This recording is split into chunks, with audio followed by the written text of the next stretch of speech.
I grew up in Southern California.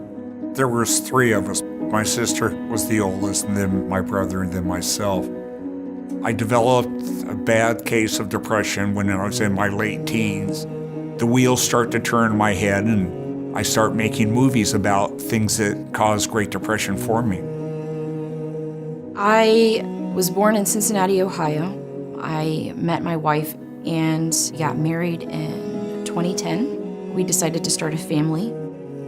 In 2016, me and my family started to notice Nazi flags that were being hung in front of people's homes. My wife and I decided to move as far away as we possibly could. My name is Rina. I was born in Congo, DRC. We were 6 of us. My father was working as a teacher. We were going to school. Life was very good. After some time, my father was transferred. A job in the eastern part where there wasn't stability. Our lives had to change.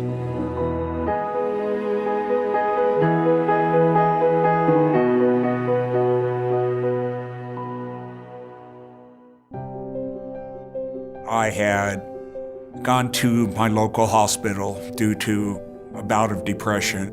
Both my parents and my sister passed, and I was very withdrawn. My brother and his wife were the only members of our family that were left, and I moved from California to Seattle in July of 2011. Coming here, to be with his brother, I think he really had hopes that there would be a deeper family connection. Didn't work out, which left him very much alone. I sought out the services of JFS for therapy sessions, and I completely broke down. I just kind of paced back and forth and cried for about 45 minutes.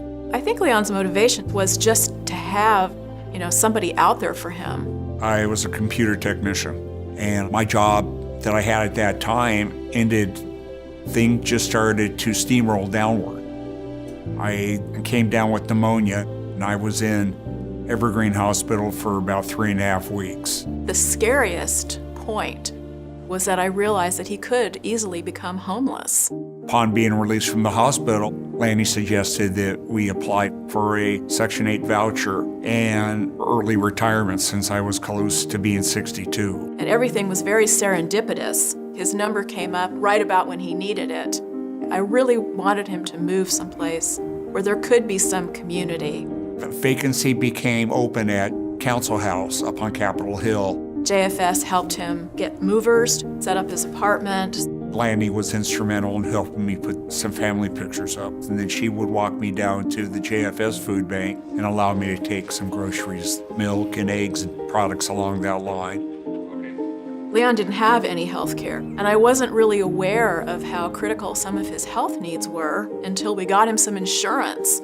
I accompanied him to a lot of the appointments. JFS helped me out in obtaining doctors at a number of other facilities. We'd always talk about kind of a course of action. I don't think I could have found a better case manager than I did in Lanny. She's making me feel like a part of the community instead of someone that's, sleeping in a doorway. Once he had a steady income, was able to take care of his health, that just created stability. I've seen him just sort of blossom. Lanny obtained a menorah for me, and every time I say the blessings, I think of what JFS has done for me. And even though my parents are gone, they're looking over my shoulder from a picture on the wall.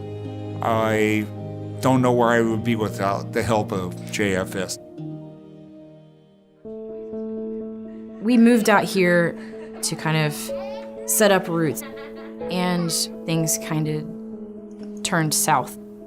I had gone for a walk with my daughter.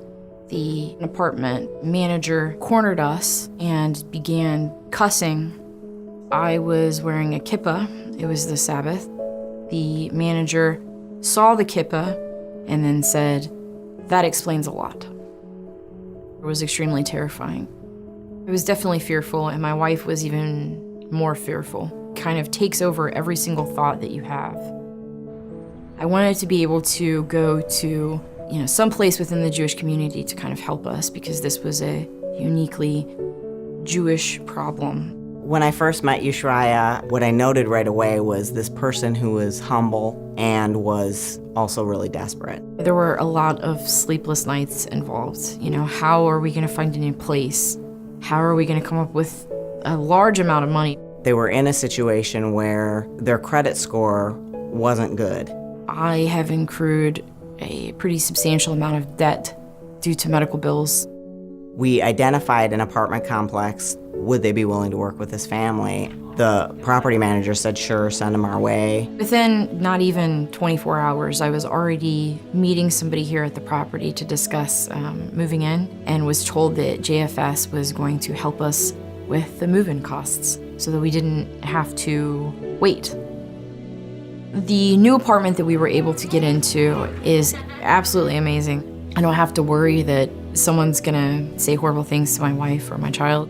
One of the things that I love about working at JFS is that we get the opportunity to work with all different kinds of people, and we get to be a part of giving them something that's gonna change their life. We just want to be as active and involved as we possibly can be within the community around us. The whole community is going to benefit from this family being here. Through the experience with JFS, I feel like we do have a family out here. I can't accurately express how much of a relief that was for us. In Congo, when we moved to the eastern part, you find civilians are walking around carrying guns, which wasn't something that we were used to. Some friends to work suspect my husband. So they're suspecting my father that he's working with the labels. They broke the door and entered to your house. Took him into the forest. He was beaten a lot. And so my entire family traveled from Congo to Malawi. Leaving your home country, it is very painful. The injuries that my dad sustained from the beatings when we went to Malawi, in the refugee camp, there wasn't enough medical assistance that he could receive.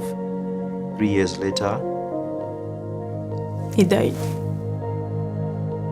my dad was a great person, the best I've ever met. He sacrificed all that he could. I met my husband in the refugee camp. Although my father was not there, still my mother and my brothers, they stand by my side.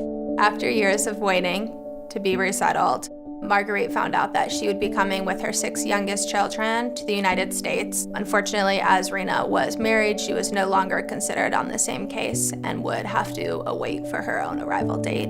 I was very happy to see my mother leaving the camp. I hope that once she comes here, they're going to treat her very well and she'll be fine. And what I was praying for came through. When we got to the airport, we met people from Jewish Family Service. So they welcomed us, and then we drove from there to our home. It was fantastic, and I thought this would be a great place to live. JFS helped us get access to school, health, find employment. Lakini ile njoo ilikuwa kaa huzuni yangu kila wakati. Njoo nilikuwa nafanya kikoko kwa ofisi. Kila mara kujila alikuwa anajua kasema hivi mimi nakuwa shaizi kutoka siamuliza kuhusu mambo ya mtoto wangu. I got a text from my supervisor, Cordelia, telling me that Rena finally was approved. My brother, Jordan, called me that you are going to leave the camp. So I was like, what? Are you serious? The anticipation was huge. And as soon as Marguerite saw Rena, she just started screaming, threw her hands in the air, and started running towards her. It took me a year with 2 months to reunite with my family. I was very happy to see my mother.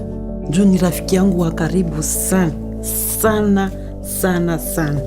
Jewish Family Service really helped make it possible for me to come and meet my family again. Thank you for that. The family has become very self-sufficient. My mom has been working, my brother, and also myself to support ourselves. Marguerite, she's starting her own business. Her children are excelling in school. Sometimes I sit down and I try to think about the fact that I'm in the US. I don't take it for granted. I'm a student at Highline College doing my pre-med studies. My dad, he inspired me to become a doctor. I've worked with Jordan quite a bit as he was volunteering here as an office volunteer. Unfortunately, we lost him to Seattle Children's now. He's doing a pre-med internship. Lakini Mungu akunileta mi peke, alinitayarishia batu bananisaidia kuvitu vya mingi njuu ya namna mi kushumu mwamiri. God sent them here to exist in the world because they are helping different people. They are doing that for love and care. They care for other people.